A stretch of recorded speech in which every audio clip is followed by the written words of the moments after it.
Dès les premières heures de la journée, une tension inhabituelle imprégnait les couloirs du commissariat dans un si grand soleil, comme si chaque bureau, chaque dossier posé sur une table portait le poids d'une révélation imminente. Depuis la découverte du micro-espion dissimulé dans le cabinet de Lucie Lecoeur, l'enquête avait changé de nature, cessant d'être une simple reconstitution factuelle pour devenir une plongée progressive dans un réseau d'intentions cachées et de stratégies silencieuses dont l'ampleur dépassait déjà le cadre d'un homicide ordinaire. Hakim examinait une nouvelle fois le rapport technique transmis par l'appoint, s'attardant sur les caractéristiques précises du dispositif retrouvé, conscient que le moindre détail pouvait révéler une hiérarchie de responsabilités insoupçonnée. Le micro n'était pas un modèle banal accessible à n'importe qui. Il s'agissait d'un appareil discret, performant, destiné à une surveillance efficace sur la durée, ce qui impliquait une volonté claire d'écouter, de contrôler, voire d'anticiper les paroles de Lucie. Dans l'esprit d'Hakim, cette découverte ouvrait une question plus vertigineuse encore que celle du meurtre, que savait Lucie, et qui redoutait à ce point ses confidences pour organiser une telle intrusion dans son espace professionnel. Face à lui, Élise restait concentrée, refusant de considérer le paiement en espèces comme une impasse définitive. Elle s'était rendue chez le détaillant, avait vérifié les registres, interrogé le personnel, et si aucune trace bancaire ne permettait d'identifier l'acheteur, les caméras de surveillance, elle, conservait une mémoire plus fiable que les justificatifs comptables. Elle savait qu'un visage, une posture, un geste pouvaient suffire à faire basculer l'enquête, à condition de ne pas céder à la fatigue ni au découragement. Dans son bureau, Baker mesurait en silence les implications de cette nouvelle piste. L'affaire Lucie avait déjà fragilisé l'équilibre du commissariat, mais la perspective d'un espionnage organisé introduisait une dimension supplémentaire, plus politique, plus sensible. Baker connaissait les ramifications du pouvoir judiciaire, les rivalités anciennes, les alliances tacites, et l'idée qu'une figure influente puisse être mêlée à cette surveillance transformait l'enquête en terrain instable où chaque révélation risquait d'entraîner des conséquences institutionnelles majeures.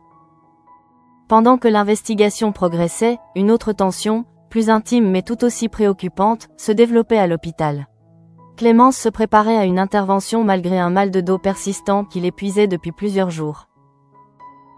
Devant le miroir des vestiaires, elle tentait de masquer la fatigue qui assombrissait son regard, persuadée qu'admettre sa faiblesse reviendrait à perdre le contrôle sur une situation déjà fragile. Le comprimé d'antidouleur qu'elle avala en cachette n'était pas seulement un remède contre la douleur physique, mais aussi un moyen de repousser l'évidence d'une dépendance insidieuse qui commençait à s'installer. La disparition d'une plaquette d'opioïdes signalée par David renforçait l'inquiétude diffuse qui gagnait les couloirs de l'établissement.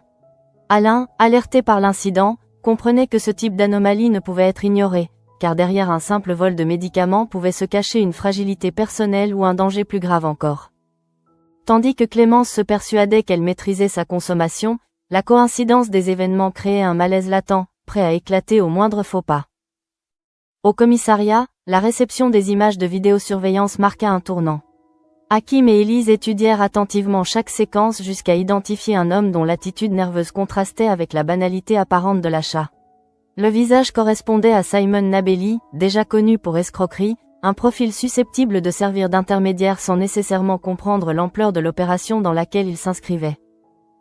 Son arrestation permit de confirmer cette hypothèse. Sous la pression des preuves et face à la perspective d'une garde à vue prolongée, il admit avoir acheté le micro pour le compte d'un tiers, révélant un nom qui fit l'effet d'un séisme silencieux. Lorsque Baker apprit que l'ancien procureur Bernier était mentionné comme commanditaire, il comprit immédiatement que l'affaire venait de franchir un seuil critique. Bernier n'était pas un inconnu sans influence, mais une figure respectée du système judiciaire, et son implication supposée dans un acte d'espionnage soulevait des interrogations vertigineuses sur les motivations qui l'avaient poussé à surveiller Lucie. À partir de cet instant, l'enquête ne concernait plus uniquement la vérité sur un meurtre, mais aussi la possible mise en cause d'un ancien représentant de l'autorité judiciaire, ce qui exigeait prudence, rigueur et discrétion absolue. Dans un registre plus personnel, Johanna prenait une décision radicale en annulant la demande d'adoption déposée avec Ian Cross, estimant qu'aucun projet d'avenir ne pouvait survivre à la trahison qui avait détruit leur confiance. Son ton resta ferme lorsqu'elle expliqua sa position, mais une fois l'appel terminé, un vide douloureux s'installa en elle, révélant que la clarté de sa décision n'effaçait pas la perte du rêve qu'elle venait d'abandonner.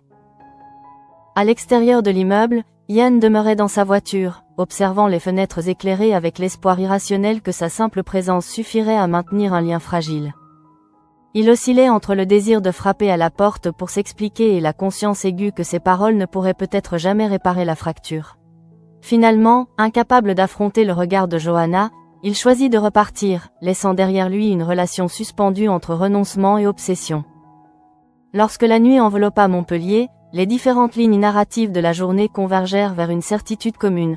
L'ombre de Bernier planait désormais sur le drame Lucie Lecœur, la fragilité de Clémence menaçait de devenir un problème médical majeur, et la rupture entre Johanna et Yann semblait irréversible. Le choc de Baker n'était pas seulement celui d'un enquêteur face à une révélation inattendue, mais celui d'un homme conscient que la vérité qu'il s'apprêtait à dévoiler pourrait ébranler des équilibres bien plus vastes que ceux de son propre service. L'annonce du nom de Bernier ne cessa de résonner dans l'esprit de Baker bien après la fin de l'interrogatoire de Simon Nabelli, comme une onde de choc dont les répercussions s'étendaient au-delà des murs du commissariat. Il ne s'agissait pas seulement d'un ancien magistrat cité dans une affaire trouble, mais d'un homme qui avait incarné pendant des années l'autorité judiciaire, la rigueur institutionnelle et une certaine idée de l'ordre public. Imaginer qu'il puisse être à l'origine d'une surveillance clandestine installée dans le cabinet d'une avocate assassinée revenait à accepter que le pouvoir, dans ses formes les plus respectables, pouvait aussi dissimuler des zones d'ombre.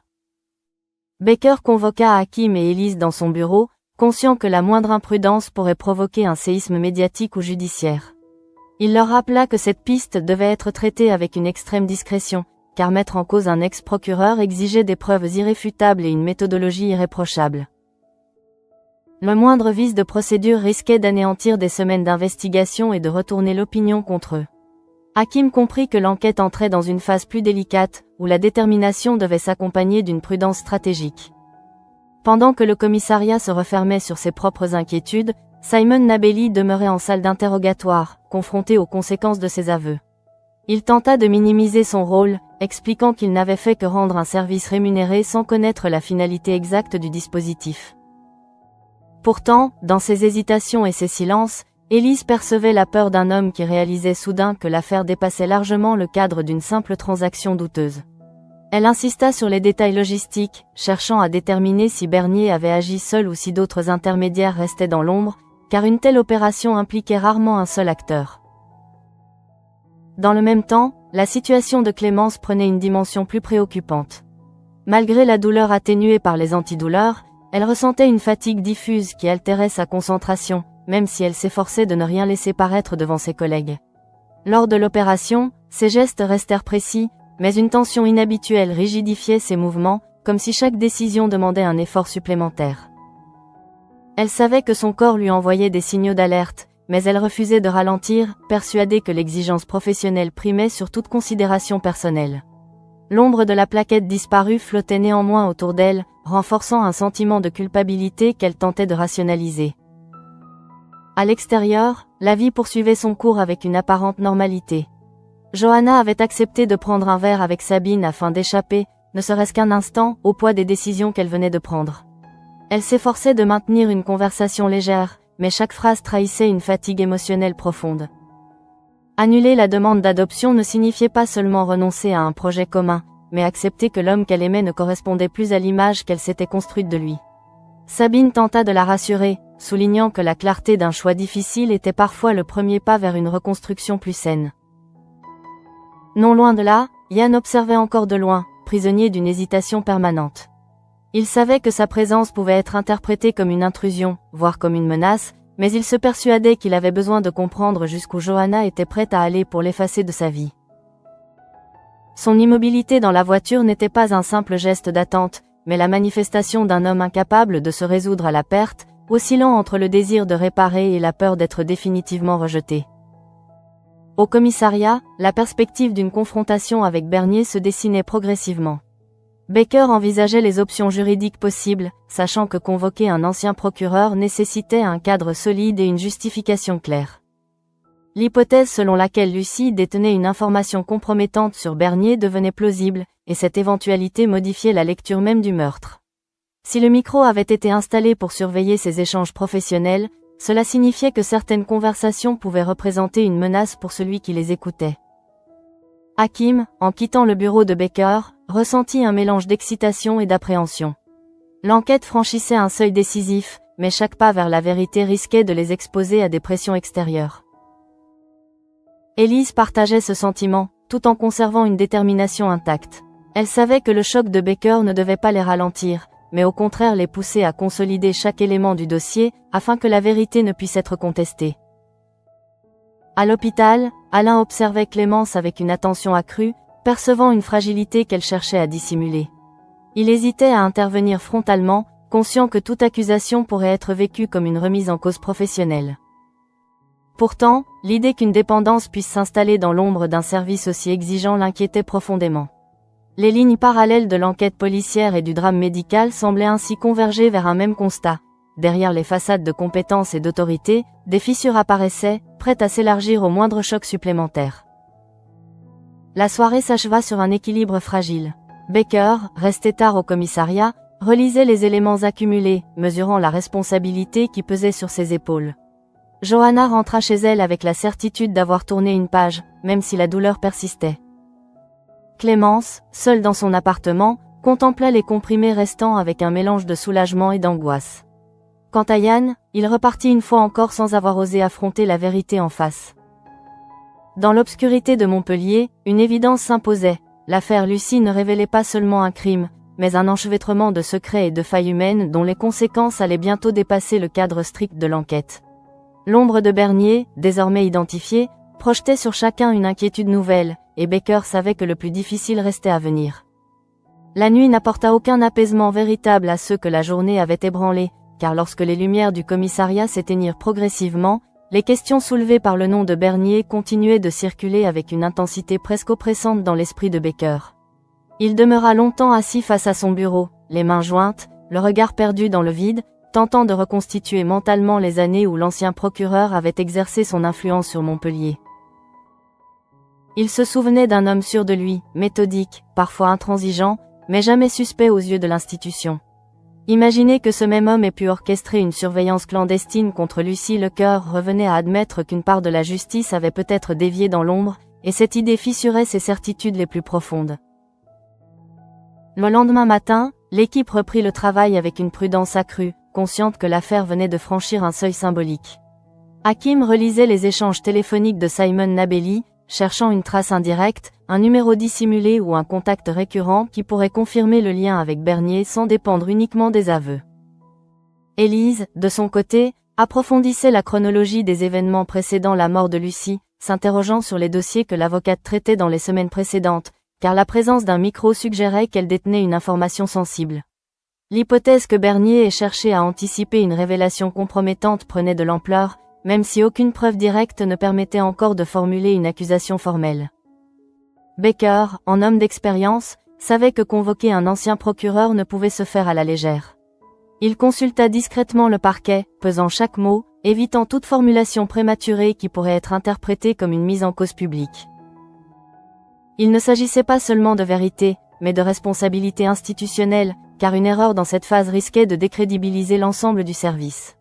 Cette tension contenue renforçait chez lui un sentiment d'isolement, comme si la décision finale reposait uniquement sur sa capacité à évaluer la solidité d'indices encore fragiles. Parallèlement, à l'hôpital, Clémence ressentait les effets secondaires des antidouleurs avec une intensité croissante. La légère euphorie initiale laissait place à une fatigue plus lourde, à des moments de flottement qu'elle attribuait à l'accumulation de travail. Elle se surprenait à vérifier compulsivement son sac, comptant les comprimés restants, rationalisant leur usage comme une nécessité temporaire. Pourtant, chaque prise supplémentaire réduisait un peu plus l'écart entre traitement médical et dépendance, et cette frontière floue commençait à l'inquiéter, même si elle refusait d'en parler à quiconque. Alain, attentif mais prudent, observait ses gestes, notant les signes d'une tension inhabituelle sans parvenir à déterminer s'il devait intervenir directement. Il savait que Clémence était fière, attachée à son autonomie professionnelle, et qu'une confrontation mal calibrée pourrait la braquer davantage. Toutefois, la disparition des opioïdes dans le service demeurait une alerte qu'il ne pouvait ignorer, car l'idée qu'un membre de l'équipe puisse être fragilisé par une dépendance constituait un risque non seulement personnel, mais aussi collectif. Dans un registre plus intime, Johanna se retrouvait seule face au silence de son appartement, après avoir pris la décision d'annuler la demande d'adoption. Les murs, autrefois porteurs d'espoir, semblaient désormais témoins d'une rupture qu'elle tentait de rendre irréversible pour se protéger. Elle repensait aux mois passés avec Yann, aux projets esquissés, aux conversations sur l'avenir, et mesurer la distance entre ses promesses et la réalité actuelle. La trahison avait laissé une trace invisible mais profonde, et même si sa décision était rationnelle, le vide qu'elle ressentait révélait la violence émotionnelle de ce renoncement.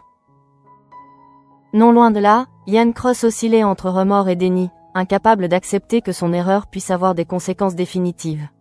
Il suivait les mouvements de Johanna à distance, persuadé qu'un moment opportun finirait par se présenter pour expliquer, justifier ou implorer.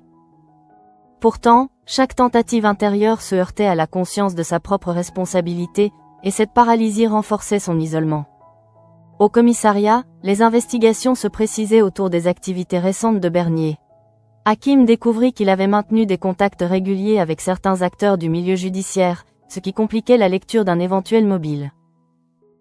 Élise, méthodique, reconstitua les dates exactes de l'installation probable du micro, établissant un parallèle avec des rendez-vous sensibles inscrits dans l'agenda de Lucie.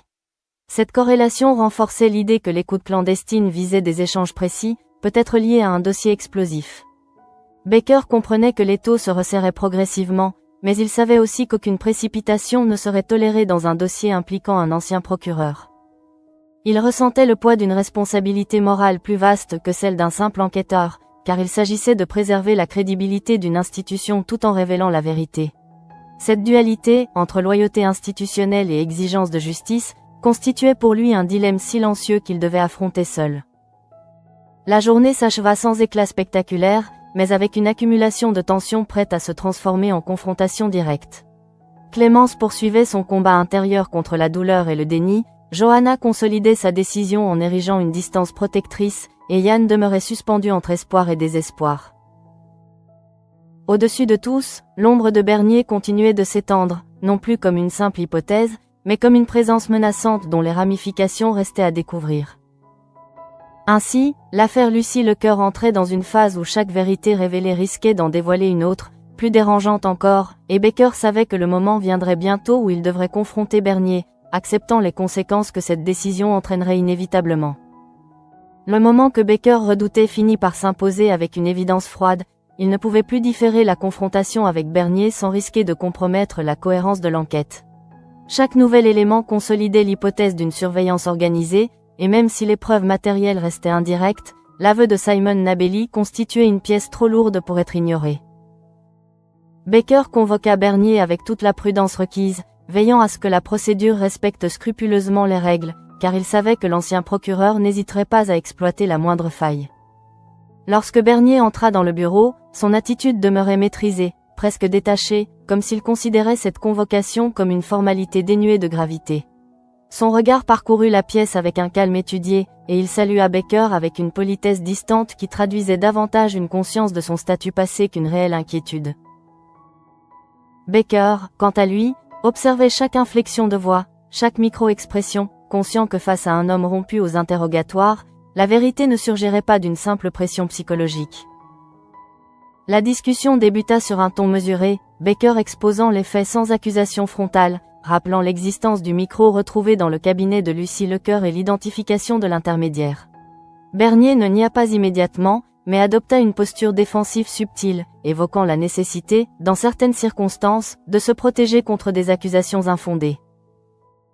Il insinua que Lucie pouvait détenir des informations inexactes susceptibles de nuire à sa réputation, sans jamais admettre explicitement avoir ordonné la surveillance. Cette stratégie rhétorique, typique d'un homme habitué aux arcanes du droit, renforça la conviction de Baker qu'il se trouvait face à un adversaire redoutable. Pendant que cette confrontation se jouait dans le bureau clos, Hakim et Élise poursuivaient leur vérification, cherchant à consolider les éléments techniques autour du micro. Ils examinèrent les connexions possibles, tentant de déterminer si d'autres dispositifs avaient été utilisés, ou si la surveillance s'était limitée au cabinet de Lucie. L'idée qu'une écoute ait pu s'étendre à d'autres espaces alimentait leur inquiétude, car elle suggérait un dispositif plus vaste qu'un simple acte isolé. À l'hôpital, la fatigue de Clémence devenait de plus en plus perceptible. Son corps envoyait des signaux qu'elle ne pouvait plus ignorer, mais son orgueil professionnel l'empêchait d'envisager un arrêt temporaire. Elle redoutait qu'une pause ne déclenche des soupçons sur sa capacité à assurer ses responsabilités, et cette peur la poussait paradoxalement à multiplier les efforts.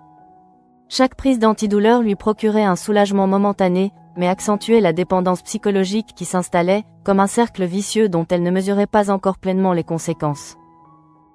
Alain, observant la situation, commençait à relier les éléments avec une inquiétude croissante. La disparition des opioïdes ne pouvait être un simple hasard, et même s'il refusait d'accuser sans preuve, il ressentait le besoin d'intervenir avant qu'un incident irréversible ne survienne. Son dilemme était double, préserver la cohésion du service tout en protégeant une collègue qu'il respectait, mais dont il percevait désormais la fragilité. Chez elle, Johanna tentait de donner un sens à la décision qu'elle avait prise. Elle se convainquait que l'annulation de la demande d'adoption était un acte de lucidité, mais la solitude qui s'installait après coup révélait la profondeur de son attachement passé. Elle relisait les échanges anciens avec Yann, mesurant l'écart entre l'homme qu'elle avait aimé et celui qu'elle découvrait désormais. La colère la protégeait, mais elle n'effaçait pas le chagrin, et cette dualité nourrissait un conflit intérieur difficile à apaiser. Yann, de son côté, oscillait entre la volonté de reconquête et la conscience d'avoir franchi une limite irréparable. Il suivait les mouvements de Johanna avec une discrétion maladroite, persuadé qu'un face-à-face pourrait inverser la situation. Pourtant, chaque tentative restait inaboutie, car il percevait dans le silence de Johanna une détermination qu'il n'avait jamais rencontrée auparavant. La confrontation entre Baker et Bernier s'acheva sans aveu formel, mais avec une tension palpable. Baker comprit que la stratégie de l'ancien procureur consisterait à minimiser son implication tout en invoquant des motifs de protection personnelle. Cette absence de reconnaissance explicite ne suffisait pas à clore l'affaire, au contraire, elle renforçait la nécessité de preuves supplémentaires pour étayer une éventuelle mise en cause officielle. En quittant le commissariat, Bernier conserva une posture digne, mais son regard trahissait une vigilance accrue. Il savait que l'enquête ne s'arrêterait pas là et que son passé pourrait être réexaminé sous un jour nouveau. Baker, resté seul quelques instants après son départ, sentit le poids d'une décision imminente. Poursuivre cette piste impliquait d'accepter une confrontation publique avec une figure respectée du système judiciaire. La soirée retomba sur Montpellier avec une intensité feutrée. Les lignes de tension demeuraient invisibles pour le reste de la ville, mais pour ceux qui en connaissaient l'existence, elles dessinaient déjà les contours d'un affrontement inévitable. L'affaire Lucie ne se contentait plus de révéler un crime, elle exposait les fragilités d'un système, les failles d'hommes réputés irréprochables, et les vulnérabilités intimes de ceux qui tentaient encore de garder le contrôle de leur vie. Baker savait désormais qu'il ne s'agissait plus seulement de résoudre un meurtre, mais de dévoiler une vérité capable d'ébranler des certitudes profondément ancrées, et cette perspective transformait chaque pas suivant en un acte à la fois nécessaire et redoutable. Au lendemain de la confrontation avec Bernier, une forme de gravité silencieuse pesait sur le commissariat, comme si chacun pressentait que l'enquête venait d'entrer dans une zone où la vérité ne se livrerait plus sans résistance. Baker, resté tard une nouvelle fois dans son bureau, mesurait l'équilibre fragile entre devoir et prudence, conscient que la moindre erreur d'appréciation pourrait transformer une piste solide en scandale institutionnel. Il ne doutait plus que Bernier ait cherché à anticiper un danger, mais la question essentielle demeurait intacte. Quel était ce danger, et pourquoi Lucie représentait-elle une menace suffisante pour justifier une surveillance clandestine ? Hakim poursuivait les vérifications techniques avec une concentration presque obstinée, examinant les métadonnées liées au micro et cherchant à déterminer si l'appareil avait été activé sur une période précise correspondant à un dossier particulier traité par Lucie. Élise, méthodique, recoupait les rendez-vous professionnels de l'avocate avec les dates supposées d'installation du dispositif, convaincue que la clé résidait dans une coïncidence chronologique capable d'établir un mobile tangible.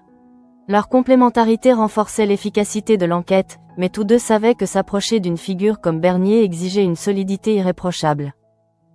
Pendant ce temps, Bernier, désormais conscient que son nom circulait au sein du commissariat, adopta une posture de vigilance accrue. Il contacta discrètement un ancien collègue, cherchant à mesurer l'ampleur des soupçons qui pesaient sur lui, tout en conservant une apparente sérénité publique.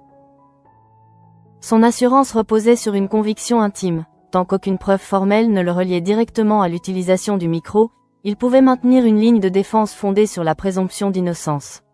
Pourtant, au fond de lui, une inquiétude s'installait, car il savait que Lucie n'était pas du genre à manipuler des accusations sans fondement. À l'hôpital, la situation de Clémence devenait plus préoccupante que jamais. L'accumulation des prises d'antidouleurs affectait désormais son équilibre émotionnel, provoquant des fluctuations d'humeur qu'elle s'efforçait de dissimuler derrière une façade professionnelle irréprochable. Chaque fois qu'elle ouvrait son sac pour vérifier le nombre de comprimés restants, Elle ressentait un mélange de soulagement et de honte, comme si elle se trouvait face à une vérité qu'elle refusait encore d'admettre. Alain, de plus en plus attentif, remarquait ces signes et se demandait combien de temps il pourrait ignorer les indices d'une dépendance naissante sans intervenir. Dans un autre registre, Johanna consolidait sa décision avec une détermination presque austère. Elle avait effacé certains souvenirs visibles, rangé des documents liés à l'adoption, comme pour matérialiser la fin d'un projet commun avec Yann. Pourtant, cette volonté de tourner la page n'effaçait pas les traces laissées par l'attachement, et chaque silence dans l'appartement rappelait l'absence d'une présence autrefois familière. Elle s'interrogeait sur la frontière entre fermeté et rigidité, se demandant si sa décision relevait d'une protection légitime ou d'une réaction dictée par la douleur. Yann, de son côté, oscillait entre la tentation de s'imposer dans la vie de Johanna et la conscience que toute intrusion risquait d'aggraver la situation. Il comprenait désormais que la surveillance implicite qu'il exerçait en restant à proximité de son domicile traduisait moins un contrôle qu'une incapacité à accepter la rupture. Cette prise de conscience ne suffisait pas à le libérer, mais elle ébranlait son illusion de pouvoir encore infléchir le cours des choses. Au commissariat, Baker prit la décision d'élargir les investigations autour des activités récentes de Bernier, demandant un examen approfondi des dossiers dans lesquels Lucie était impliquée. Il savait que si le mobile existait, il devait se trouver dans l'un de ces dossiers, peut-être dissimulé sous une apparence banale. Cette stratégie indirecte permettait d'éviter une confrontation frontale prématurée tout en consolidant progressivement un faisceau d'indices. La tension atteignait ainsi un niveau où chaque personnage se trouvait face à ses propres limites. Baker devait arbitrer entre loyauté institutionnelle et exigence de justice, Hakim et Élise devaient prouver sans précipitation, Clémence devait reconnaître sa fragilité avant qu'elle ne la dépasse, et Johanna devait maintenir sa résolution malgré la solitude qui en découlait. L'affaire Lucie devenait le miroir de ces fragilités humaines, révélant que derrière les fonctions et les titres se cachaient des individus confrontés à leurs propres contradictions. À mesure que la nuit tombait sur Montpellier, une certitude s'imposait, les événements en cours ne pourraient plus être contenus longtemps dans le cadre discret d'une enquête interne. L'implication possible d'un ancien procureur, la dérive silencieuse d'une professionnelle de santé respectée, et l'effondrement d'un couple autrefois solide dessinaient les contours d'un épisode où la vérité, une fois révélée, risquait d'entraîner des répercussions bien au-delà des sphères individuelles. Plus l'enquête avançait, plus Baker ressentait une pression diffuse qui ne provenait pas seulement des faits, mais de la portée symbolique de ce qu'ils impliquaient. Mettre en cause un ancien procureur n'était pas un acte anodin, car cela revenait à interroger la solidité même de l'édifice judiciaire dont il faisait partie. Assis dans son bureau à la lumière tamisée d'une lampe restée allumée bien après le départ des équipes, il relisait une nouvelle fois les éléments accumulés, cherchant non pas à confirmer son intuition, mais à la contredire, car seule une conviction éprouvée par le doute pouvait résister à l'épreuve publique. Hakim et Élise poursuivaient leur travail avec une détermination presque silencieuse, conscients que chaque avancée devait être solidement étayée. Ils analysaient les plages horaires durant lesquelles le micro avait pu être actif, reconstituaient les rendez-vous sensibles de Lucie, et tentaient d'identifier le dossier précis susceptible d'avoir motivé une telle surveillance. Leur réflexion convergea progressivement vers l'idée qu'il ne s'agissait pas d'une curiosité isolée, mais d'une anticipation stratégique visant à prévenir une révélation embarrassante. Pendant ce temps, Bernier, dans la discrétion de son domicile, réfléchissait à la posture qu'il devait adopter si l'enquête venait à s'intensifier. Il se persuadait que l'achat du micro pouvait être justifié comme une mesure de précaution face à des accusations qu'il considérait injustes, mais il savait que cette ligne de défense resterait fragile si l'on parvenait à démontrer un lien direct entre l'écoute et un dossier spécifique traité par Lucie. Son calme apparent masquait une vigilance constante, car il comprenait que Baker n'abandonnerait pas cette piste sans certitude. À l'hôpital, la tension atteignait un seuil critique pour Clémence. Les antidouleurs, initialement pris pour surmonter une douleur aiguë, devenaient une nécessité psychologique, et l'écart entre besoin médical et dépendance se réduisait dangereusement. Elle se surprenait à anticiper les moments où elle pourrait prendre un comprimé, rationalisant chaque geste comme indispensable à son efficacité professionnelle. Pourtant, une part d'elle-même pressentait que cette spirale n'était pas soutenable, et ce conflit intérieur accentuait sa fatigue émotionnelle. Alain, observant ces signes, se trouvait face à un dilemme délicat. Intervenir trop tôt risquait d'être perçu comme une accusation injustifiée, mais attendre davantage pouvait permettre à la situation de s'aggraver. Il comprenait que la responsabilité d'un collègue ne se limitait pas à la performance technique, mais incluait aussi la protection contre des dérives invisibles, et cette conviction le poussait à envisager une discussion franche, même si elle devait être inconfortable. Johanna, de son côté, consolidait sa résolution avec une fermeté presque austère. Elle évitait les lieux susceptibles de croiser Yann, limitait les échanges au strict nécessaire, et se concentrait sur son travail comme pour réaffirmer son autonomie. Pourtant, cette détermination s'accompagnait d'un sentiment de solitude qu'elle ne pouvait ignorer, car renoncer à un projet commun signifiait aussi renoncer à une part de soi. Elle se demandait si la rupture était une victoire sur la trahison ou une perte supplémentaire à assumer. Yann, quant à lui, vivait une oscillation constante entre regret et obstination. Sa présence répétée à proximité de l'appartement de Johanna n'était plus un simple hasard, mais la manifestation d'une incapacité à accepter l'évidence. Il percevait cependant que chaque tentative silencieuse de rester dans son champ de vision risquait d'être interprétée comme une intrusion, et cette prise de conscience nourrissait un malaise croissant. Il se trouvait face à une vérité difficile, aimer ne suffisait pas à réparer la confiance brisée. Au commissariat, les analyses d'Hakim et Elise permirent d'établir une corrélation plus précise entre l'activation supposée du micro et un dossier sensible concernant des décisions prises sous l'autorité de Bernier quelques années plus tôt. Cette concordance, encore indirecte, renforçait l'idée d'un mobile plausible, même si elle ne constituait pas une preuve définitive. Baker comprit alors que l'affaire entrait dans une phase décisive, où la confrontation avec Bernier ne pourrait plus se limiter à des échanges prudents. La tension générale atteignait ainsi un point d'équilibre instable, où chaque protagoniste se trouvait confronté à ses propres limites. Baker devait choisir entre prudence et action, Hakim et Elise devaient transformer des indices en certitudes, Clémence devait reconnaître sa vulnérabilité avant qu'elle ne la dépasse, et Johanna devait maintenir sa fermeté malgré la fragilité émotionnelle qu'elle dissimulait. À mesure que la nuit enveloppait Montpellier, l'impression d'un engrenage inexorable s'imposait, comme si les événements en cours convergeaient vers une révélation qui ne pourrait plus être contenue longtemps. L'affaire Lucie Lecœur, loin de s'apaiser, s'approfondissait, révélant que derrière les apparences respectables se cachaient des failles humaines et institutionnelles dont les conséquences allaient bientôt éclater au grand jour. L'équilibre fragile qui s'était installé au fil des heures finit par céder sous le poids des implications accumulées, car Baker comprenait désormais que l'affaire ne pourrait plus rester confinée dans les limites d'une enquête discrète. L'ombre de Bernier, d'abord simple hypothèse, avait pris la consistance d'un soupçon structuré, alimenté par les recoupements minutieux d'Hakim et d'Elise. Il ne s'agissait plus d'un nom lâché sous pression par un intermédiaire nerveux, mais d'un faisceau d'éléments convergeant vers une logique troublante. Lucie Lecœur avait été écoutée parce qu'elle s'approchait d'une vérité susceptible d'ébranler un homme autrefois intouchable. Baker passa une dernière fois en revue les éléments du dossier, conscient que chaque phrase rédigée pourrait être scrutée, contestée, disséquée.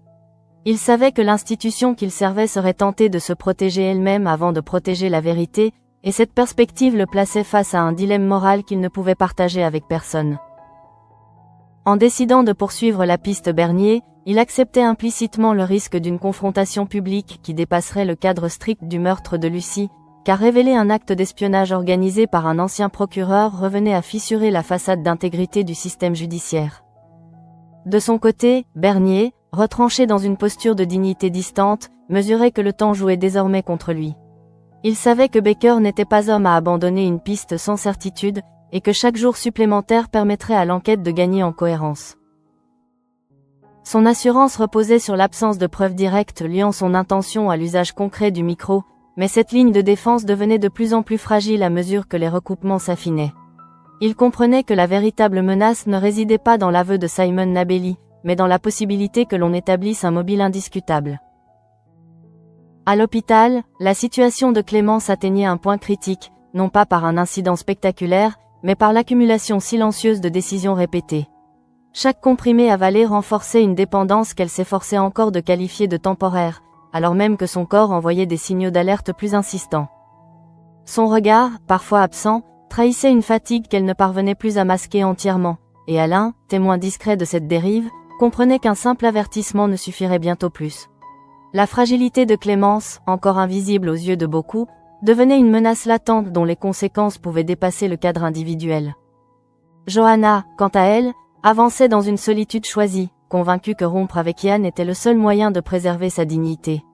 L'annulation de la demande d'adoption n'était pas un geste impulsif, mais l'aboutissement d'une réflexion douloureuse où elle avait pesé la confiance perdue contre l'espoir d'un avenir commun. Pourtant, dans le silence de son appartement, elle ressentait encore l'écho d'un projet inachevé, comme une pièce manquante dans un avenir qu'elle devait désormais reconstruire seule. Sa fermeté ne la protégeait pas entièrement de la mélancolie, mais elle préférait cette douleur lucide à l'illusion d'une réconciliation fragile. Yann, confronté à cette détermination, oscillait entre le regret sincère et une incapacité persistante à accepter la rupture. Il observait de loin, hésitait à agir, conscient que toute insistance risquait d'aggraver la fracture. Ce tiraillement révélait chez lui une part d'aveuglement, car il mesurait tardivement que la confiance, une fois brisée, ne se restaure pas par la simple volonté de réparer. Son immobilité devenait le symbole d'un homme incapable de choisir entre le renoncement et l'obstination. Au commissariat, l'atmosphère demeurait tendue, mais une clarté nouvelle s'imposait progressivement. L'affaire Lucie ne se résumait pas à un crime isolé, mais révélait un enchevêtrement de secrets, de peurs et de calculs qui reliaient pouvoir judiciaire, ambition personnelle et vulnérabilités humaines. Baker comprenait que la vérité qu'il s'apprêtait à mettre au jour ne serait pas seulement judiciaire, mais symbolique, car elle obligerait chacun à reconsidérer la frontière entre autorité et abus de pouvoir. Lorsque la nuit tomba une nouvelle fois sur Montpellier, un sentiment d'inéluctable progression traversait chaque protagoniste. L'ombre de Bernier ne pouvait plus être ignorée, la dépendance de Clémence ne pouvait plus être minimisée, et la rupture entre Johanna et Yann semblait désormais ancrée dans une réalité difficile à inverser. Le choc de Baker, au début de l'épisode, avait ouvert une brèche. À présent, cette brèche s'élargissait, laissant entrevoir des conséquences qui dépasseraient largement les murs du commissariat. Ainsi s'achève cet épisode, non sur une résolution définitive, mais sur une tension accrue où chaque choix effectué dans l'ombre s'apprête à produire ses effets au grand jour. L'affaire Lucie Lecoeur, désormais associée au nom de Bernier, promet de bouleverser des équilibres établis, tandis que les trajectoires personnelles des protagonistes se fragilisent sous le poids de leurs propres décisions.